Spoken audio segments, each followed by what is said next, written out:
오늘 말씀은 요한복음 12장 1절로 11절까지 말씀입니다. 함께 읽습니다. 유월절 엿새 전에 예수께서 베다니에 이르시니 이곳은 예수께서 죽은 자 가운데서 살리신 나사로가 있는 곳이라. 거기서 예수를 위하여 잔치할세. 마르다는 일을 하고 나사로는 예수와 함께 앉은 자 중에 있더라. 마리아는 지극히 비싼 향유 곧 순전한 나드 한 근을 가져다가 예수의 발에 붓고 자기 머리털로 그의 발을 닦으니 향유 냄새가 집에 가득하더라. 제자 중 하나로서 예수를 잡아줄 가룟 유다가 말하되 이 향유를 어찌하여 300데나리온에 팔아 가난한 자들에게 주지 아니하였느냐 하니 이렇게 말함은 가난한 자들을 생각함이 아니요 그는 도둑이라 돈꾀를 맞고 거기 넣는 것을 훔쳐가미러라. 예수께서 이르시되 그를 가만두어 나의 장례할 날을 위하여 그것을 간직하게 하라. 가난한 자들은 항상 너희와 함께 있거니와 나는 항상 있지 아니하리라 하시니라.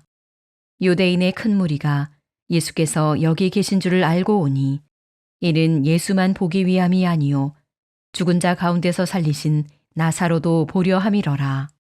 대제사장들이 나사로까지 죽이려고 모이하니 나사로 때문에 많은 유대인이 가서 예수를 믿음이러라. 아름다움과 추함이란 제목으로 말씀 증거합니다. 성경을 보면 명확한 대비를 보여주는 장면들이 있습니다. 선과 악, 순종과 불순종, 겸손과 교만 등등이죠. 그중 하나가 오늘 본문입니다. 아름다움과 추함을 선명하게 볼 수가 있어요. 이 두 단어의 주인공이 누군지, 그리고 우리에게 주시는 교훈이 무엇인지 두 가지로 함께 생각해 봅니다. 첫 번째, 마리아의 아름다움이에요. 오늘 본문에서 마리아는 예수님께 향유를 드립니다.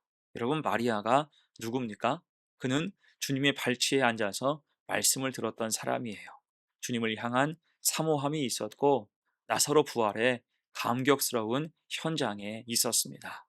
그 은혜가 너무 크고 감격스러워서 이제 잔치를 준비합니다. 2절이에요. 거기서 예수를 위하여 잔치할세. 마르다는 일을 하고 나사로는 예수와 함께 앉은 자 중에 있더라.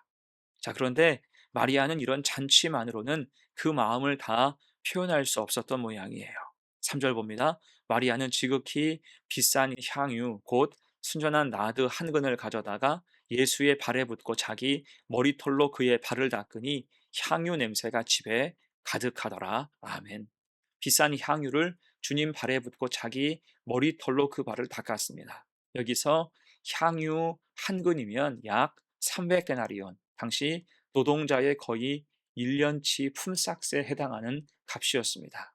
평생 모은 귀한 것이었을 가능성이 크죠. 그것을 아끼지 않고 단번에 아낌없이 쏟아 부은 것입니다. 여러분, 흔히 발은 물로 씻어야지요. 그리고 씻은 후에는 걸레로 물기를 닦아내는 게 일반적입니다. 하지만 마리아는 물 대신 비싼 향유를 사용한 거예요.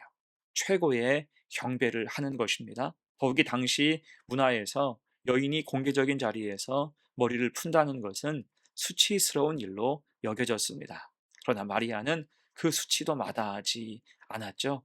주님 앞에서는 자존심도 체면도 다 내려놓은 것입니다. 오직 경배. 그럴 때 3절 하반절 향유 냄새가 집에 가득하게 됐습니다. 여러분, 이 말씀은 단순히 좋은 향기가 퍼졌다는 것만 의미하진 않습니다. 그 영혼의 지극한 아름다움이 온 집안에 가득 번져나간 것을 표현한 거예요. 그만큼 마리아는 진심으로 주님을 사랑했고 감사함으로 향유를 준비한 것입니다. 여러분, 그래서 진짜 사랑이 무엇입니까? 본래 사랑이란 계산을 초월하는 거죠. 사랑을 해본 사람은 압니다. 계산이 필요 없어요. 지금 마리아가 그렇습니다. 만약 그가 향유의 가치를 따졌다면 그것을 주님께 전부 내어드릴 수는 없었을 것입니다. 다만 그가 집중한 것은 주님의 은혜였지요. 그럴 때 기꺼이 향유를 드릴 수 있었던 거예요. 은혜를 깊이 아는 사람만이 헌신할 수 있지요. 십자가를 바라본 사람만이 값비싼 것을 주 앞에 내어놓을 수 있는 것입니다. 하지만 그런 생각을 해본 적 없는 제자들은 다들 한마디씩 하면서 꾸짖기 바빴습니다. 그러자 주님께서 말씀하세요. 7절과 8절, 예수께서 이르시되 그를 가만두어 나의 장래할 날을 위하여 그것을 간직하게 하라.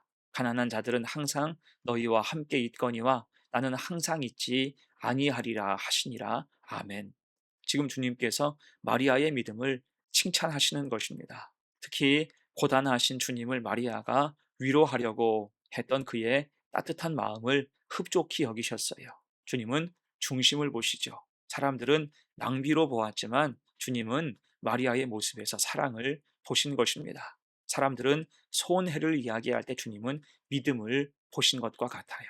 사실 여러분, 오늘 이야기는 예수님께서 마리아의 오라비인 나사로를 살리신 일과 깊은 연관이 있습니다. 사람을 살리신 사건, 병든 사람을 고친 일이 얼마나 귀한 일입니까? 하지만 이런 일들 속에서 바리새인과 제사장들은 오히려 예수님을 잡으려고 힘쓰며 헛된 소문 내기에 바빴습니다. 그런 위협 속에서 급기야 예수님은 이리저리 피해 다니셔야 했어요. 바로 이러한 현실, 고단한 현실 앞에서 마리아는 주님에 대한 안타까움과 고마움, 염려와 믿음을 모두 담아서 향유를 주님께 드린 것입니다. 한마디로 마리아는 영적인 민감함이 있었죠. 기도하고 위로하며 함께 울어야 할 때를 알았습니다. 십자가를 향해 가시는 주님의 걸음을 누구보다도 먼저 감지한 사람인 거예요.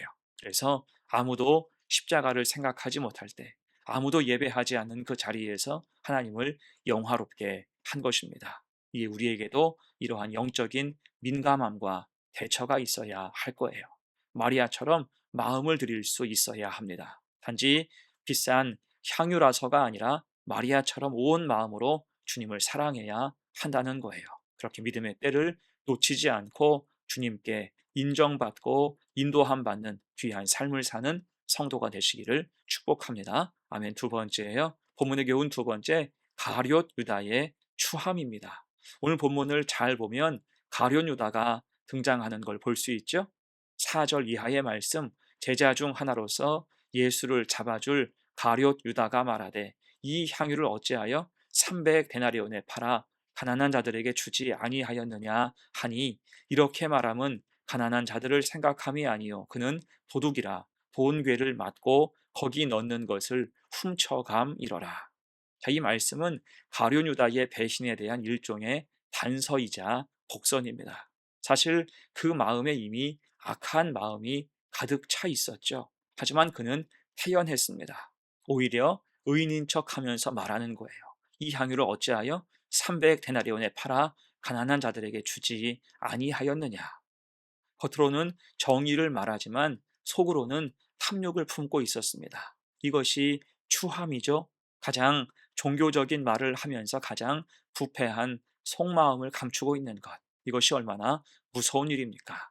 그의 영적인 언어가 위선의 도구로 전락한 것입니다. 그래서 우리는 가룟 유다의 이 모습에서 한 가지를 기억해야 돼요. 사람은 얼마든지 연기가 가능하다는 것입니다. 마음이 없어도 경건한 척 할 수 있어요. 스스로를 속일 수 있습니다. 그렇게 자기 기만을 반복하다 보면 신앙에 아무런 문제가 없다고 확신하기에 이르게 되죠. 마치 오래도록 닦지 않은 거울과 같습니다. 자기의 정확한 상태를 볼 수 없으니 회개하고 돌이킬 마음 자체가 사라져 버리는 것입니다. 이에 우리도 이런 모습이 혹시 우리에게 있지 않은가 생각해 봐야 할 것입니다. 그저 교회 안에 머물러 있다고 해서 신앙생활을 충분히 잘하고 있다고 생각하는 것은 큰 오산이에요. 가룟 유다는 영적으로 강팍하고 또 방치되었어도 지금 제자의 무리에 속해 있었습니다. 예배 자리에 앉아 있었고 주님과 함께 밥을 먹었으며 복음을 전하러 나갔던 사람입니다. 그러나 그의 마음은 이미 주님을 떠나 있었죠. 자리가 사람을 구원하지 않는 것입니다. 중심이 어디를 향하고 있느냐가 중요할 뿐이죠. 여러분, 그래서 우리에게 필요한 것은 무엇입니까?